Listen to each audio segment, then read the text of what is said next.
This next podcast explores the second half of Chapter 8. The final step in technology mapping essentially is ongoing product management. This particular topic is very broad. This includes product management and product marketing management in a high-tech company. What is particularly interesting about this area in technology companies is the way that product marketing managers interact with product developers and engineers, as well as the sales and the go-to-market team.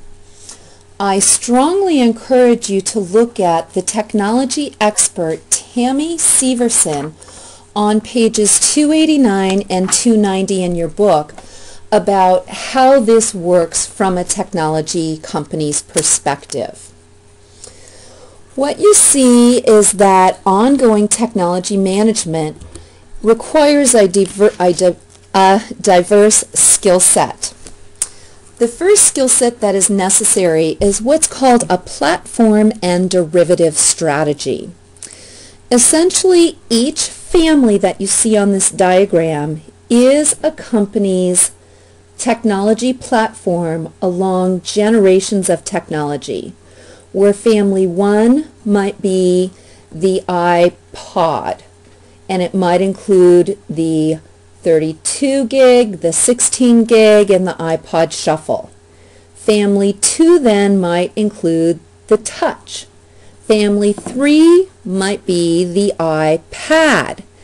And what a company tries to do along these families of each platform is to fill the various market segments and gaps in the marketplace so it doesn't leave an opening for competitors to come in with either a low-priced version or a high-priced version.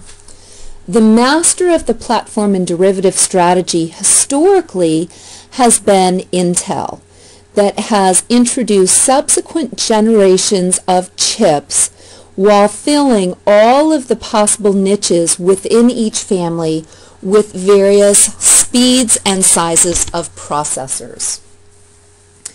The reason that the platform and derivative strategy makes sense in high-tech markets is because, as we learned in Chapter 1, many technologies have what is called Unit 1 costs, where the cost of producing the very first unit is high relative to the cost of reproduction.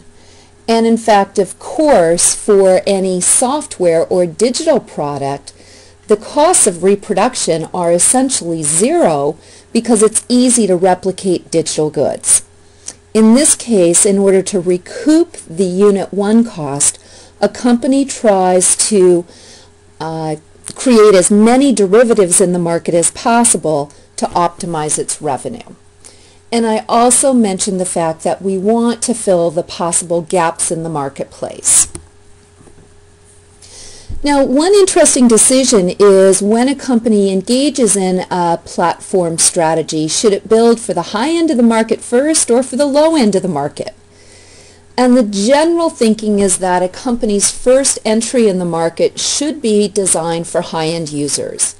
And the reason for this is because typically the technology enthusiasts in the market are willing to have as many features as possible. They have lower price sensitivity, which means they have higher willingness to pay. And from an engineering perspective, typically taking features out is easier to do than adding new features over time. And what we see is designing this initial derivative or this initial entrant in the market is consistent with both Chapter 5, the lead user, and Chapter 7, crossing the chasm concepts. An important part of technology management is this decision that's known as when should a company kill a new product project. It's extremely difficult once a company has started investing in a new technology to essentially back off it and say, we're going to kill that project.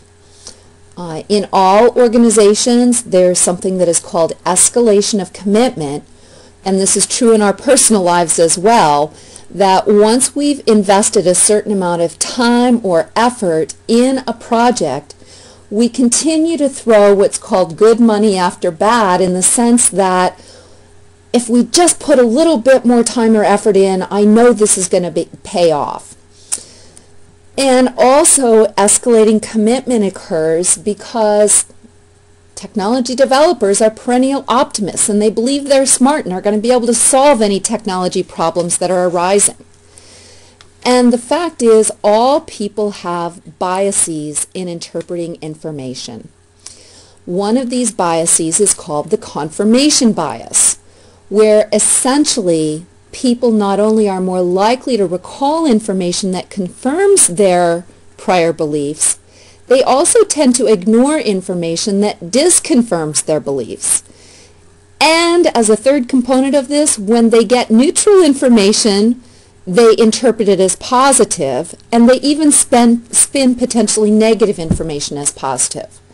So in light of these types of issues, it's extremely difficult for any company to kill its products and projects.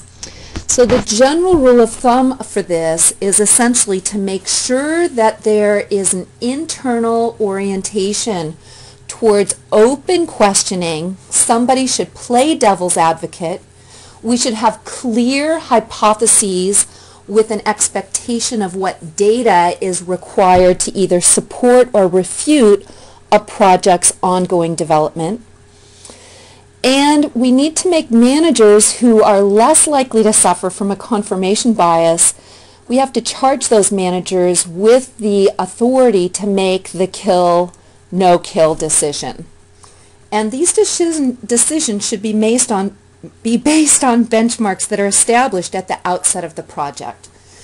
I work with quite a few small inventors who take out second mortgages and labor for years to bring their technology to market. And I frequently am asked by their family members, don't you think that he or she should stop doing this?